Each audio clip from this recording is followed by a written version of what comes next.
on met de la clarté sur notre identité. On prend 2 minutes et on se demande juste, ok, aujourd'hui, on reprend nos 3 domaines principaux qu'on aborde en permanence. Aujourd'hui, qui je suis d'un point de vue énergie, d'un point de vue travail, d'un point de vue amour.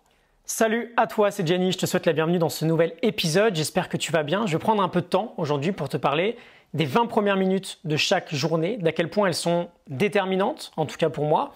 J'ai pas mal de petites choses à te partager. On va parler de protocole, d'endurance émotionnelle, de leadership et surtout de 3 petites choses que je fais chaque matin et que tu vas pouvoir faire aussi, que je vais t'encourager à faire, complètement gratuit, accessible à tous.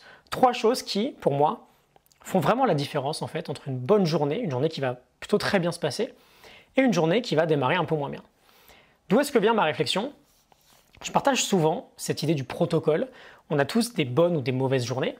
Cela dit, parfois, il suffit de mettre un tout petit peu de clarté sur nos actions quotidiennes pour remarquer que, comme par hasard, dans toutes les bonnes journées que je vis, il y a ces actions A, B et C, et dans toutes ces mauvaises journées, il y a d'autres actions, appelons-les D, E et F. Et que du coup, a priori, il y a peut-être une corrélation. Peut-être que quand je fais ces actions A, B, C, je passe une bonne journée. Quand je fais ces autres actions, je passe une moins bonne journée. Alors bien sûr, il y a des choses qu'on ne contrôle pas forcément. Cela dit, dans ce qu'on contrôle, il y a peut-être des choses qu'on peut systématiquement mettre en place pour créer ce type de bonne journée. Et ce sont ces choses qu'on va appeler le protocole. Je sais pour moi, par exemple, qu'une bonne journée commence avec une matinée où j'ai du temps pour moi, où je prends l'air, où je fais monter un peu le cardio, avec un tout petit peu de sport, où j'ai une session de travail en vrai deep work, qui me permettent d'avancer dans mes projets. Je sais qu'une mauvaise journée va plutôt commencer par un gros rush matinal où typiquement j'aurais pas le temps de faire ces choses-là. Je schématise un peu, c'est très général, mais vu que je contrôle par exemple ce que je fais le matin, je peux faire en sorte de respecter mon protocole, c'est-à-dire les choses qui fonctionnent pour moi. J'en suis responsable, c'est de la faute de personne d'autre que moi si je ne mets pas en place ces actions qui sont positives pour moi. Je te parle d'actions A, B et C, techniquement parce que j'ai 3 actions que j'aimerais te partager, qui ne te demande presque aucun effort, pas d'argent, pas beaucoup de temps, il y en a juste pour 20 minutes. C'est vraiment une fondation pour moi, une sorte de socle. Si je commence ma journée avec ça, je sais déjà que je n'aurai pas une journée en dessous de 6, 7, 8 sur 10. 6, 7 sur 10, c'est vraiment mon nouveau mauvais jour. Finalement, pour un mauvais jour, c'est plutôt acceptable. Alors juste petite parenthèse, le but de cet épisode, c'est que tu mettes de la clarté sur tout ça, sur ce qui fonctionne pour toi. Je vais tenter de te donner quelques idées qui me semblent plutôt universelles. Première chose que je fais dès le réveil, je sors de chez moi, je vais marcher. C'est quelque chose qui me réveille, j'active un peu tout le système, je prends l'air, je fais quelques mouvements. Si je me sens inspiré, j'accélère un peu le rythme pendant une petite minute pour faire monter un petit peu le cardio. Bien sûr, tout ça, je le fais sans aucun input, sans musique, sans portable, sans rien. Je prends mes clés et je sors. Pourquoi sans input? Pourquoi sans smartphone? Parce que je veux être seul, parce que je veux cultiver une sorte de période de solitude délibérée. C'est un moment où il y a de la création qui opère à l'intérieur, malgré que ce soit le réveil. C'est pas un moment où je suis déjà, par exemple, en train de penser à la première news flippante que je viens de voir sur BFM. C'est pas un moment où je suis déjà entré dans la journée de 4-5 personnes parce que je suis déjà allé sur Instagram pour voir leur story. C'est pas des bonnes choses à faire le matin. Je vais être dans un mode de création, pas dans un mode de réaction dès le réveil. Et du coup, ces 10 premières petites minutes de marche, seul, c'est un moyen d'implémenter cette solitude délibérée qui te permet chaque jour de cultiver ta créativité, ta volonté, ton leadership dans ton quotidien. Si tu veux avoir des projets sympas, si tu veux fermer ce gap dont on parle en permanence entre ton toi actuel et ton meilleur toi, tu ne peux pas le faire en ayant un cerveau surstimulé par de la notification ou par des belles photos ou des belles stories d'autres personnes dès le réveil. C'est pas possible. Donc première chose, une petite marche, très court, ça me réveille, ça me permet d'avoir quelques idées pour rendre la journée assez sympa. C'est juste 10 petites minutes qui peuvent avoir un très grand impact sur mon quotidien. Si tu te sens inspiré, tu peux aller un peu plus loin. 15, 20, 25 minutes. C'est un peu de temps aussi.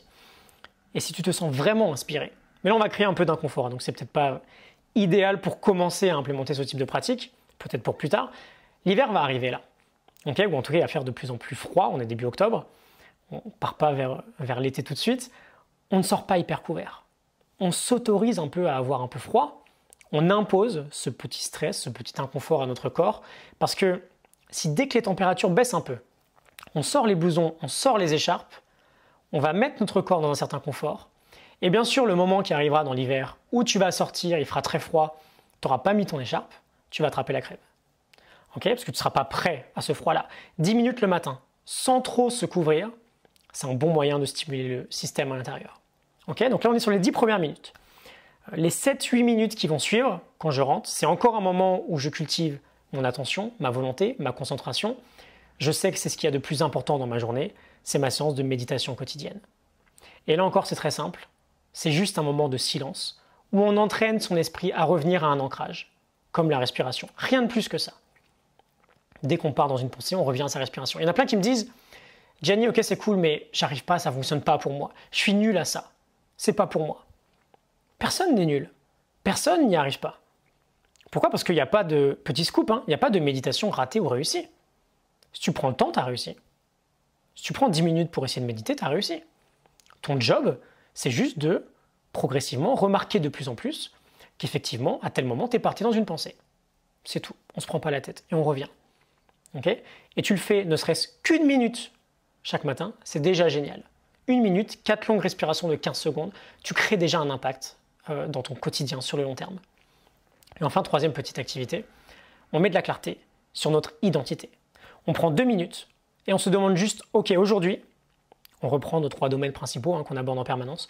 Aujourd'hui, qui je suis d'un point de vue énergie, d'un point de vue travail, d'un point de vue amour.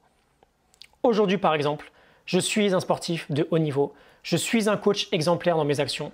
Je suis le meilleur fiancé possible pour ma chérie. Voilà, très simple, 3 identités.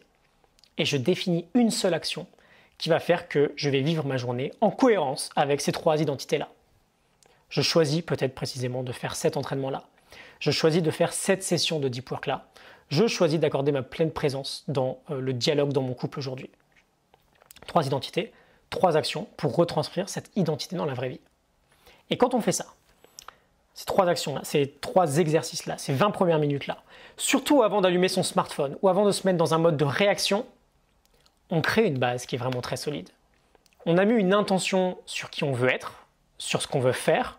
On ne commence pas la journée, par exemple, en marchant complètement à l'aveugle, sans savoir ce qu'on va faire, en étant dans la complète réaction, si tu veux.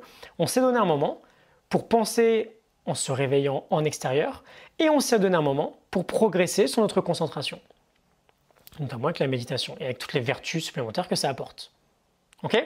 Tu en fais ce que tu veux. J'espère que ça pourra peut-être t'inspirer au moins, je sais pas, dès demain matin à essayer. Juste, tu essayes, tu vois ce que ça donne, un peu de curiosité. S'il y a 3 idées générales qu'on veut retenir de tout ça aujourd'hui, la première, c'est avant tout qu'on contrôle nos matinées et nos soirées. On contrôle peut-être pas autant ce qui se passe au milieu, mais donc on fait en sorte de respecter ce contrôle-là. On peut décider de nos actions le soir et le matin. Donc faisons des choses qui nous servent plutôt que l'inverse. Deuxième chose, on commence donc la journée avec de la clarté sur notre identité et notre action. On n'avance pas à l'aveugle. Avancer à l'aveugle, c'est très souvent une stratégie vouée à l'échec quoi qu'il arrive. Troisième chose, création avant réaction. C'est marrant, c'est 2 mots très similaires. Création, c'est juste le C de réaction que tu as mis en premier. Vraiment, en fait, c'est le plus important. On arrête de se réveiller avec les réseaux sociaux. Il n'y a rien de pire pour commencer une journée. C'est comme si tu étais fumeur, si tu veux.